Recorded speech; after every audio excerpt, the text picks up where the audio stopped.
Okay, അപ്പം നമ്മൾ എന്താക്കുന്നുണ്ട്, ഒരു കണക്ക് ഇവിടെ ചെയ്യുന്നുണ്ട് കേട്ടോ. റിവാലുവേഷനും അതുപോലെ തന്നെ ക്യാപിറ്റലും പിന്നെ അതുപോലെ തന്നെ ബാലൻസ് ഷീറ്റും എല്ലാം കൂടെ ഒരുമിക്കുന്ന ഒരു കണക്കെന്താക്കുന്നുണ്ട് നമ്മളിവിടെ ചെയ്യുന്നുണ്ട്.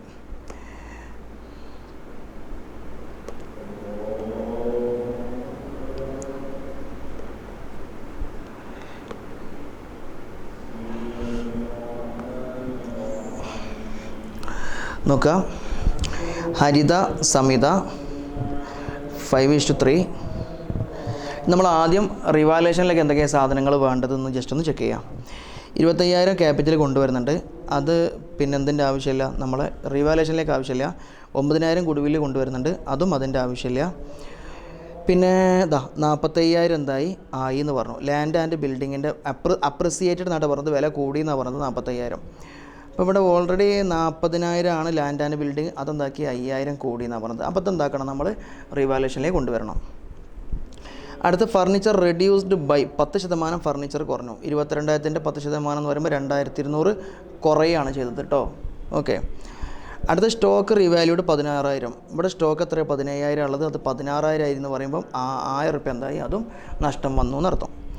പിന്നെ creditors of 2,000 is not likely to be claimed. 2,000 എന്താക്കേണ്ട ആവശ്യമില്ല, കൊടുക്കേണ്ട ആവശ്യമില്ല. അപ്പോൾ ഇവിടെ എന്താക്കാണ് 2,000 ലാഭമാണ് കേട്ടോ. നമുക്ക് 2,000 എടുത്ത് 2,000 ലാഭം കിട്ടിയിട്ടുണ്ട്. അപ്പോൾ ഇത്ര സാധനം മാത്രമേ ഉള്ളൂ. നമ്മൾ വേഗം എന്താക്കുകയാണ്, റിവാലുവേഷൻ ചെയ്യുകയാണ്.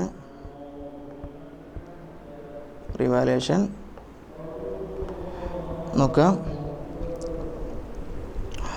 ഒന്ന് ലാൻഡ് ആൻഡ് ബിൽഡിങ് 5,000 ലാഭം നമ്മൾ ആ ഭാഗത്താണ് ഏതാന്ന് പറഞ്ഞിട്ടുണ്ട്. പിന്നെ ക്രെഡിറ്റേഴ്സിൻ്റെ 2,000 ലാഭം. ക്രെഡിറ്റേഴ്സ് 2,000 കൊടുക്കണ്ടെന്ന് പറഞ്ഞാൽ അതിനർത്ഥം എന്താ, നമുക്ക് അത്രയും ലാഭം കിട്ടിയെന്നല്ലേ. ഇനിയുള്ളത് ഫർണിച്ചർ 2,200 സ്റ്റോക്ക് 1,000.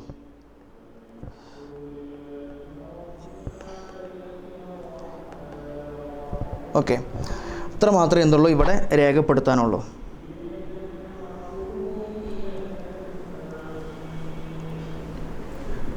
ഓക്കെ, ഏത് ഭാഗം കൂടുതൽ? ഈ ഭാഗമാണ് കൂടുതൽ, 7,000. ഈ ഭാഗമാണ്, അതായത് ഈ ഭാഗം കൂടുതലാണ്. അപ്പോൾ അതിൻ്റെ അർത്ഥം ഇത് ലാഭമാണെന്ന്. അപ്പോൾ അത്രയും പൈസ എന്താക്കണം, അവരുടെ ക്യാപിറ്റലിലേക്ക് ഉണ്ടാവും കേട്ടോ. പിന്നെ ഇവിടെ ബാലൻസ് എത്രയാണ് നോക്കുക, 7,000 നിന്ന് 3,200 കുറക്കണം. 7,000 മൈനസ് 3,200 3,800 എന്തുണ്ടാവുക ഉണ്ടാവുക. ഈ 3,800 എന്ത് ചെയ്യണമെന്നോ അവരുടെ 5:3 എന്നുള്ള റേഷ്യോയിൽ എന്താക്കണം, വീതം വെച്ച് കൊടുക്കണം. ബാക്കിയുള്ള എത്രയാണ്, 3,800 അല്ലേ. 3,800 ഇൻറ്റു 5/8. അപ്പോൾ ഫസ്റ്റത്തെ ആൾക്ക് 23,75. രണ്ടാമത്തെ ആൾക്ക് എത്ര നോക്കുക, 3,800 ഇൻറ്റു 3/8. രണ്ടാമത്തെ ആൾക്ക് 1,425. ഇത് ഇത്രയും പൈസ അവരുടെ ക്യാപിറ്റലിലേക്ക് കിട്ടാനുള്ളതാണ്. ഇനി നമ്മൾ എന്താക്കുകയാണ്, ക്യാപിറ്റൽ അക്കൗണ്ട് ക്രിയേറ്റ് ചെയ്യുകയാണ്. 3 ആളെ ക്യാപിറ്റൽ അക്കൗണ്ട് നമ്മൾ ക്രിയേറ്റ് ചെയ്യാണ് കേട്ടോ. അതുകൊണ്ടാണ് 3 കോളം വരച്ചിട്ടുള്ളത്. ഹരിത HS, സമിത സമീർ അല്ലേ, ഹരിത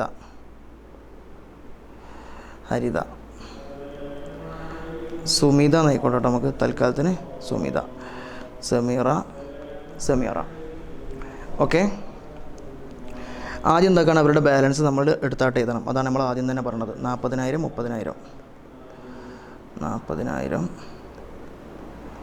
30,000 ബാലൻസ്. ഇനി പുതിയ ആൾ കൊണ്ടുവരുന്നത് എത്രയെന്ന് ഇവിടെ പറഞ്ഞിട്ടുണ്ട്, 25,000 ക്യാഷ്. പുതിയ ആൾ കൊണ്ടുവന്നത് അതൊന്നാക്കി നമ്മൾ രേഖപ്പെടുത്തി. ഇനി നമ്മൾ ചെയ്യേണ്ട അടുത്ത പരിപാടി, ഈ 9,000 എന്താകുന്നുണ്ട്, ഇവിടെ ഗുഡ്വില്ലായിട്ട് കൊണ്ടുവരുന്നുണ്ട്. ഈ 9,000 ഗുഡ്വില്ലായിട്ട് കൊണ്ടുവരുന്ന സമയത്ത് ഇവിടെ എന്തില്ലാന്നോ, ന്യൂ റേഷ്യോനെ കുറിച്ചൊന്നും പറയുന്നില്ല. അതുകൊണ്ട് ഇവരുടെ സാക്രിഫൈസ് റേഷ്യോയും അതുപോലെ തന്നെ ഓൾഡ് റേഷ്യോ എന്തായിരിക്കും, തുല്യമായിരിക്കും. ഓക്കെ, അപ്പോൾ 9,000 ഇൻറ്റു 5/8, 9,000 ഇൻറ്റു 3/8 നോക്ക് എത്ര ഉണ്ടാവും.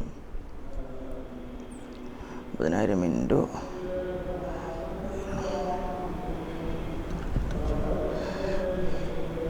നോക്കുക, 56,25. 9000 ഇൻറ്റു 3/8 33.75. ഇതെന്താ സംഭവിച്ചാൽ ഇയാൾ കൊണ്ടുവന്ന 9000-ൻ്റെ ഗുഡ്വില്ലുണ്ട്. ആ ഗുഡ്വില്ല് അവരുടെ അക്കൗണ്ടിലേക്ക് മാറ്റിയതാണ്, പൈസ എടുത്ത് പോയതല്ലോ കേട്ടോ. എത്ര അവിടെ വരുന്നു നോക്കുക, 5625, 3375. ഇനി നോക്കുക വേറെ എന്തെങ്കിലും സാധനം ആഡ് ആക്കാണ്ടോ. അപ്പോൾ നിങ്ങൾ ബാലൻസ് ഷീറ്റിൽ എന്താക്കണം നോക്കണം, എന്തെങ്കിലും പ്രോഫിറ്റോ ലോസോ റിസർവോ അങ്ങനെ എന്തെങ്കിലും അവിടെ ബാക്കിയുണ്ടോ. ഇവിടെ റിസർവ് എന്തുണ്ട് ബാക്കിയുണ്ട്. ഈ റിസർവ് ആർക്ക് കിട്ടേണ്ടതാണ്, ഇവർക്ക് കിട്ടേണ്ടതാണ്. ഈ റിസർവ് എന്തുണ്ടാവില്ല, പുതിയ വന്നാക്കുണ്ടാവില്ല. പഴയ 2 ആളുകളുള്ള സമയത്ത് എടുത്ത് വെച്ച ലാഭമാണ് റിസർവ് എന്ന് പറഞ്ഞത്. അപ്പോൾ പഴയ ആളുകൾക്ക് മാത്രമേ ഉണ്ടാവുള്ളൂ. ആ പഴയ റിസർവ് പഴയ ഓൾഡ് റേഷ്യോയിലാണ് അദ്ദേഹം വീതിച്ച് കൊടുക്കട്ടോ. അപ്പോൾ 8000 ഇൻറ്റു 5/8, 8000 ഇൻറ്റു 3/8. ഇവിടെ ഫസ്റ്റത്തെ ആൾക്ക് 5000 ഉണ്ടാവും, രണ്ടാമത്തെ ആൾക്ക് 3000 ഉണ്ടാവും. Okay, general reserve 5000, 2000. ഓക്കെ, ഇനി നമുക്ക് ഇതിലേക്ക് ചേർക്കാനുള്ളൊരു സാധനം കൂടെ ഉണ്ട്, ഈ റിവാലുവേഷൻ്റെ പ്രോഫിറ്റ്. റിവാലുവേഷൻ്റെ പ്രോഫിറ്റ് എന്താക്കണം, ഇവിടെ ചേർത്ത് കൊടുക്കണം. 23.75, 1425. അത് മറ്റേക്ക് ഉണ്ടാവില്ല കേട്ടോ, അയാളിപ്പോൾ വന്നതാണ്, അതുകൊണ്ടൊന്നും ഉണ്ടാവില്ല. മുപ്പേക്ക് റിവാലുവേഷൻ ഉണ്ടാവില്ല, റിസർവ് ഉണ്ടാവില്ല, ഈ സാധനങ്ങളൊന്നും മുപ്പേർക്ക് ഉണ്ടാവില്ല. കൂട്ടുകയാണ് നമ്മൾ. ഫസ്റ്റത്തെ ആളത് 25000 പോട്ടെ, മൂന്നാമത്തെ ആളത് ഇങ്ങനെ പോയിക്കോട്ടെ. ഇനി രണ്ടാമത്തെ ആളത് നമ്മളൊന്ന് കൂട്ടി നോക്കുക. 30000 പ്ലസ് 3375 പ്ലസ്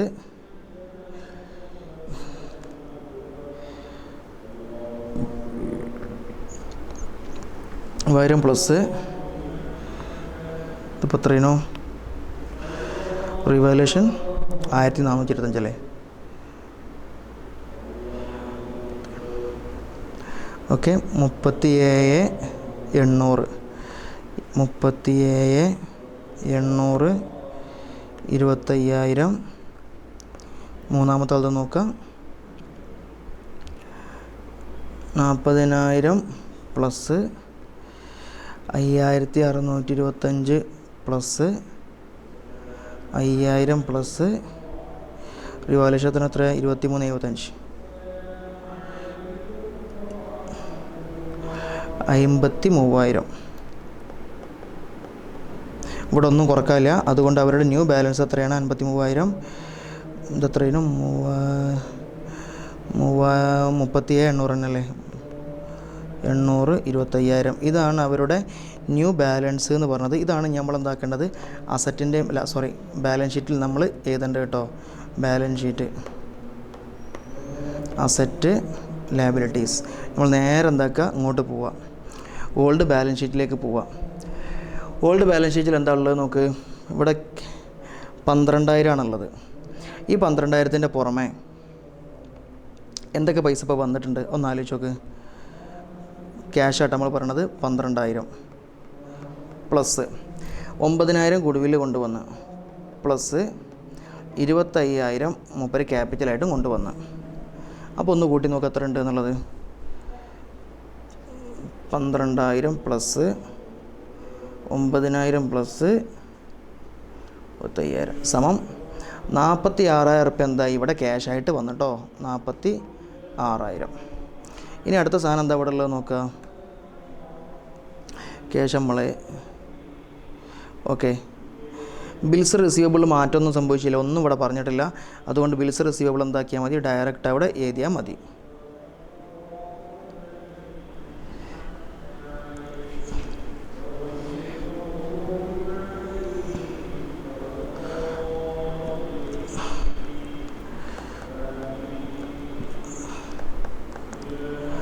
$1,500 എഴുതി.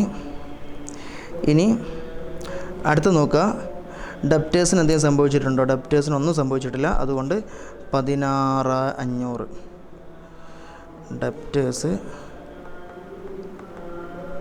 ഓക്കെ, അടുത്ത സ്റ്റോക്കിന് എന്തെങ്കിലും സംഭവിച്ചിട്ടുണ്ടോ. സ്റ്റോക്ക് 16,000 മാറിയിട്ടുണ്ട്.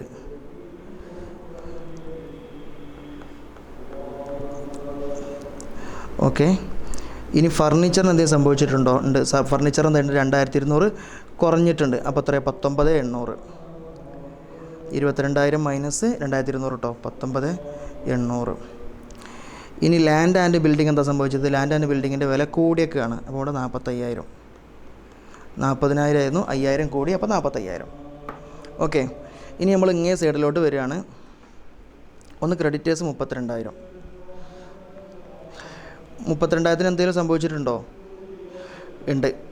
ക്രെഡിറ്റേഴ്സ് 2,000 വേണ്ടാന്ന് പറഞ്ഞിട്ടില്ലേ, അതുകൊണ്ട് എത്ര ഉണ്ടാവുള്ളൂ? 3,000 ഉണ്ടാവുള്ളൂ കേട്ടോ. 32,000 ഉണ്ടായിരുന്നു, 2,000 വേണ്ടാന്ന് പറഞ്ഞുകൊണ്ട് 30,000 ഉണ്ടാവുള്ളൂ. പിന്നെന്താ ഉള്ളത്? ജനറൽ റിസർവ് ആണ്. ജനറൽ റിസർവ് ഇനി ഉണ്ടാവുമോ? ഇല്ല. അത് നമ്മളെന്താക്കി അവരുടെ അക്കൗണ്ടിലേക്ക് വിഹിതം വെച്ച് കൊടുത്തിട്ടുണ്ട്. അപ്പോൾ ജനറൽ റിസർവ് ഇനി ഉണ്ടാവില്ല. പിന്നെ നമുക്കിവിടെ രേഖപ്പെടുത്താൻ എന്തേ ഉള്ളൂ? അവരുടെ ക്യാപിറ്റലാണ്. ക്യാപിറ്റൽ എന്ന് പറഞ്ഞാൽ ഈ സാധനമാണ് രേഖപ്പെടുത്തേണ്ടത്. അതെത്രയാണ്? 53,000 പ്ലസ് 37,800 പ്ലസ് 25,000. ഇനി രണ്ട് സൈഡൊന്ന് കൂട്ടി നോക്കുകയാണ് വേണ്ടത്. ഓക്കെ, എല്ലാ സാധനങ്ങളും എന്താക്കി നമ്മളിവിടെ ചേർത്തിട്ടുണ്ട്.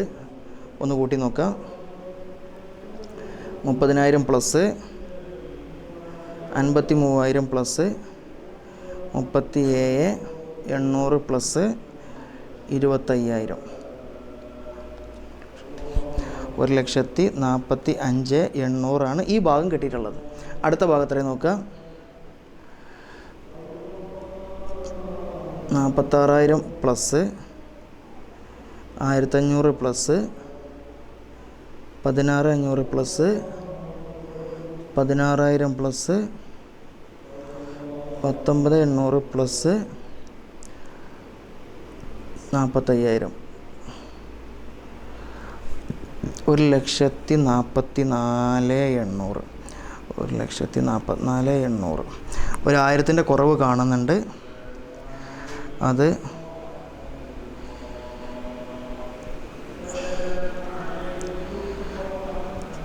ഇവിടെ ഒരു ഭാഗം 1,44,800 ഒരു ഭാഗം 1,45,800 അപ്പോൾ എന്തോ ഒരു കുറവ് കാണുന്നുണ്ട്. അപ്പോൾ നിങ്ങൾ വല്ലാണ്ട് അങ്ങനെ നോക്കുകയാണെങ്കിൽ ജസ്റ്റ് ഒന്നിങ്ങനെ നോക്കുക. ഈ രണ്ട് സൈഡൊന്ന് കൂട്ടി നോക്കുക. എന്നിട്ട് രണ്ടും ഒരേ മാതിരിയാണോ വരുന്നത് നോക്കുക. ഇത് തെറ്റാണെങ്കിൽ എന്താവുന്നു? നമ്മളെ കണക്ക് ടാലി ആവില്ല. അപ്പോൾ നമ്മൾ ഈ സൈഡ് ജസ്റ്റ് ഒന്ന് കൂട്ടി നോക്കുക, എന്തെങ്കിലും കുഴപ്പമുണ്ടോ എന്നുള്ളത്. 12,000 plus 1,500 plus 16,500 plus 17,000 plus 22,000 plus. Okay, ഈ ഭാഗം കൂട്ടുന്ന സമയത്ത് 1,09,000 കിട്ടുന്നുള്ളൂ. 1,09,000 കിട്ടുന്നത്. 1,09,000. അതിൻ്റെ അർത്ഥം ഇവിടെ എന്തുണ്ട്? കണക്കിൽ എവിടെ ഒരു തെറ്റുണ്ട് എന്നാണ്. അപ്പോൾ അതെന്താവില്ല? ടാലി ആവില്ല. അപ്പോൾ ചില കണക്കിൽ എന്താവുന്നുണ്ടെന്നോ ഇത് കറക്ഷൻ ചെയ്ത് കൊടുത്ത് 2,500 ഇവിടെ കാണുന്നുണ്ട്. 2,500 കിട്ടിക്കഴിഞ്ഞാൽ എന്താവുന്നോ? ഇവിടെ എന്താവും? 2,500 ആവും. അപ്പോൾ എന്തായിരുന്നോ? ഇവിടെ 1,45,800 ആവും, ഇവിടെ 1,45,800 ആവും. വിഷയം മനസ്സിലായോ? നമ്മൾ പ്രോബ്ലം സോൾവ് ചെയ്ത ചില ആളുകളൊക്കെ എന്താക്കിയിട്ട് അങ്ങനെ ചെയ്ത് കൊടുത്തേക്കാണ്. ഈ 1,500 എന്നുള്ളത് 2,500 ചെയ്തതാണ്. കാരണം ഇവിടെ ക്വസ്റ്റ്യനിൽ എന്തുണ്ട്? ചെറിയൊരു തെറ്റുണ്ട്. അതുകൊണ്ടാണ് അങ്ങനെ പറഞ്ഞിട്ടുള്ളത്. ഓക്കെ, അപ്പോൾ നമ്മളെന്താക്കി ഡീപ്പായിട്ടിരുന്ന രണ്ട് കണക്കുകൾ എന്താക്കി നമ്മൾ ചെയ്തിട്ടുണ്ട്. എന്തായാലും 8 മാർക്കിൻ്റെ ചോദ്യം എന്തായാലും ഇതിൽ നിന്ന് വരും. അപ്പോൾ ഒരിക്കലും എന്താക്കരുത്, അത് കളയരുത്. ഓക്കെ, അപ്പോൾ ഇനിയുള്ളത് ഇതുപോലത്തെ കണക്കുകൾ തന്നെയാണ് എന്താവുന്നത് ഇനിയും വരുന്നുള്ളത്. റിവാലുവേഷനും പാർട്ട്നേഴ്സ് ക്യാപിറ്റൽ അക്കൗണ്ടും ബാലൻസ് ഷീറ്റ് ഉണ്ടാക്കാൻ ഇവിടെ അങ്ങനെ തന്നെയാണ്. റിവാലുവേഷൻ അക്കൗണ്ട്, ക്യാപിറ്റൽ അക്കൗണ്ട് അത് രണ്ടും ഉണ്ടാക്കാനാണ്. പിന്നെ ഇതും അങ്ങനെ തന്നെ റിവാലുവേഷനും പിന്നെ പാർട്ട്നേഴ്സ് ക്യാപിറ്റൽ അക്കൗണ്ട്. ഇത് റിവാലുവേഷനും ബാലൻസ് ഷീറ്റും അതും അങ്ങനെ തന്നെയാണ്. ഇതും അങ്ങനെ തന്നെയാണ്. ഇതും അങ്ങനെ തന്നെയാണ്. Partners capital account, balance sheet, partners capital account, revaluation, balance sheet. അപ്പം ഇനിയുള്ള കണക്കുകളൊക്കെ എന്താണ്? ഈ ടൈപ്പ് കണക്കുകളേ ഉള്ളൂ. അപ്പോൾ രണ്ട് കണക്കുകൾ നമ്മൾ ഡീപ്പിൽ ചെയ്തിട്ടുണ്ട്. ഇനി നിങ്ങൾ എന്താക്കണമെന്ന് ബാക്കിയുള്ള കണക്കുകൾ നിങ്ങൾ സ്വന്തമായിട്ട് ചെയ്ത് നോക്കുക. അതൊക്കെ നിങ്ങൾ ഓരോ തവണ ചെയ്ത് കഴിഞ്ഞാൽ പരീക്ഷയ്ക്ക് എന്താക്കാൻ പറ്റും? കൂളായിട്ട് എന്താക്കാൻ പറ്റും? നമുക്ക് ജയിക്കാൻ പറ്റും കേട്ടോ. ജയിക്കാനല്ല, നല്ല മാർക്ക് എന്താക്കാൻ പറ്റും? സ്കോർ ചെയ്യാൻ വേണ്ടി പറ്റും. ഓക്കെ, അപ്പോൾ നമ്മളിവിടെ +2ൻ്റെ എല്ലാ ചാപ്റ്റേഴ്സും എന്താക്കി നമ്മളിവിടെ ഡിസ്കസ് ചെയ്തു. അവസാനം ഈ ഒരു ഭാഗം മാത്രമേ ബാക്കി ഉണ്ടായിരുന്നുള്ളൂ. അതെന്താക്കി നമ്മൾ ഡിസ്കസ് ചെയ്തു. നല്ല രൂപത്തിൽ എന്താക്കുക, റെഫർ ചെയ്ത് പോവുക. സിമ്പിളാണ്, വളരെ സിമ്പിളാണ്. എക്സാം ടഫാണെന്നൊക്കെ പറയുന്നുണ്ട്. പക്ഷേ നല്ല നിലക്ക് പഠിച്ച് പോയി കഴിഞ്ഞാൽ അതൊന്നും ഒരു ടഫുള്ള വിഷയമല്ല. ലോജിക്ക് ഉപയോഗിച്ചിട്ട് എന്താക്കുക, സമയം എടുത്ത് എന്താക്കുക, അധ്വാനിക്കുക. ഇൻഷാ അല്ലാഹ് പഠിച്ചവന് എല്ലാവർക്കും നല്ല വിജയം തരട്ടെ. അസ്സലാമു അലൈക്കും.